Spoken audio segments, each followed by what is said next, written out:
Dana Miller-Mackie, an easy winner in game number 1, will now test her talents against Tish Johnson, the tour's leading money winner here and the U.S. Open champ in 1992. And you know, Tish Johnson is remembering that match for the U.S. Open title. I asked her a little bit earlier about the U.S. Open. She gave me a look like, I'm thinking about it tonight. And, she lost by only 1 pin to Dana in the title match. Speaking of that 7-9 that you were talking about just last game. And, you know, the difference, Dana just smiled after she left it, Denny. So she either, now she knows why she's leaving him. The difference in the execution didn't appear like there was less fingers in that ball, but she now knows why. Do you know if she's throwing 15 pounds or a little bit more? I think she throws a lighter ball, doesn't she? Oh, I remember talking to her about it. She's changed a couple of times back and forth. Right.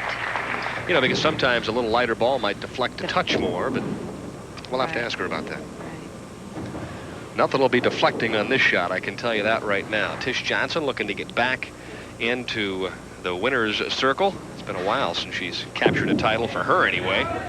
And just as I suspected, Flush City on the right-hand lane. It's her 6th appearance, 92, ranking 1st in earnings. Already has 44,000. Well, she captured the U.S. Open title earlier in March. Well, she's 2nd in the points, 2nd in average, and 1st in the overall match play record. Player of the Year type numbers at this stage. Well, she's trying to redeem the honors from last year. She had a very good showing as well last year, right there in the running, and was the Bowler of the Year in 90. And we're told from the truck that Dana is throwing a 16-pound ball, so much for the Shriner theory of the 15-pounder deflecting. You know, it's interesting because in many cases that 15.5-pound ball will carry better than a 16-pound ball. Well, we saw years ago when Mike Albee dropped to 15 pounds. At that time, I was throwing 16 pounds, and I said, whoa, if Mike Albee's throwing 15, what am I doing throwing 16? Yeah, and if he's winning 200,000 too. Exactly. So I said, I'm throwing 15, and I understand a lot of the men at that time also dropped the weight of their balls because they decided it kept the pins lower. And this last shot, Dana, watch the head pin go against the wall, takes out the 10, but just leaves the 6.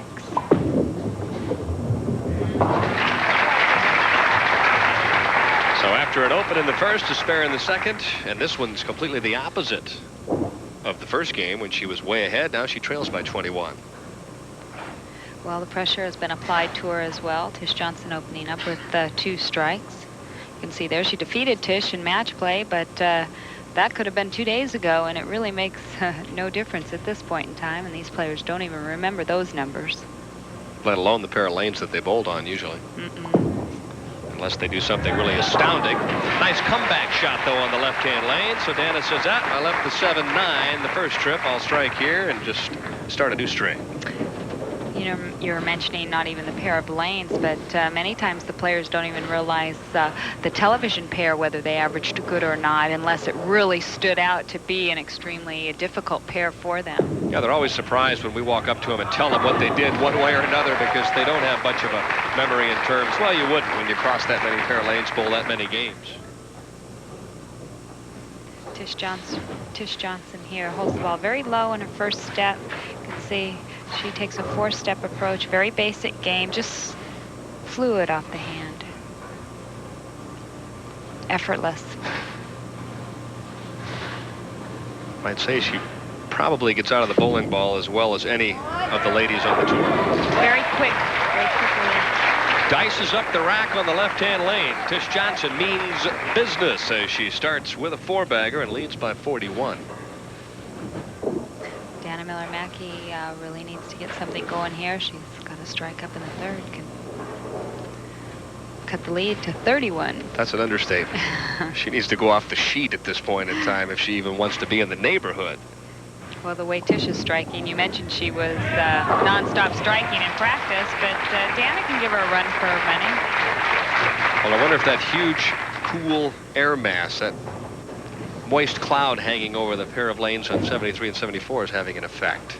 Well, the ice could be melting in the bucket. Right. Might be able to chill champagne for the winner in that ice bucket before it's all over. 6 strikes and 8 shots.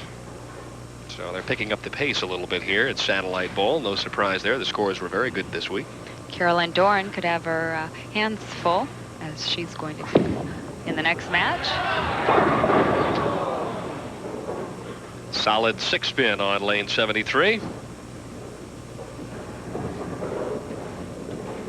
And her second one could have really given her 4 in a row here if she would have had any luck at all to try to trip those 6 pins. And hit the pocket really in the opening frame. If something goes a little better there, she opens with the first 5. So Dana pounding away at the pocket. Just hasn't had the same amount of luck. And while we're on the subject of pounding people, Mike McCallum will likely do that this evening on Top Rank Boxing. A former world champion goes back to work this evening with a record of 42-1-1 and 34 knockouts. So Michael will go to work as soon as we have completed play here in Michigan. A 5-bagger for Tish Johnson. And I'm not going to say anything yet. It's too early. Don't say anything yet. I'm not going to say a word. But Tish gave a look like I may have made a mistake on that shot, and that ball struck anyway.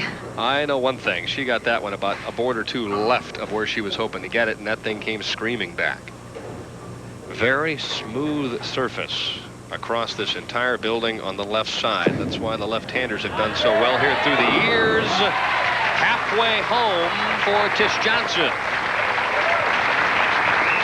We hate to tear you away, but we'll be right back. Don't worry, Tish won't be up until we return to Dearborn Heights, Michigan.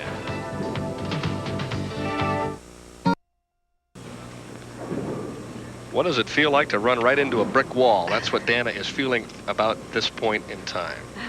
Well, 7 cashes and 11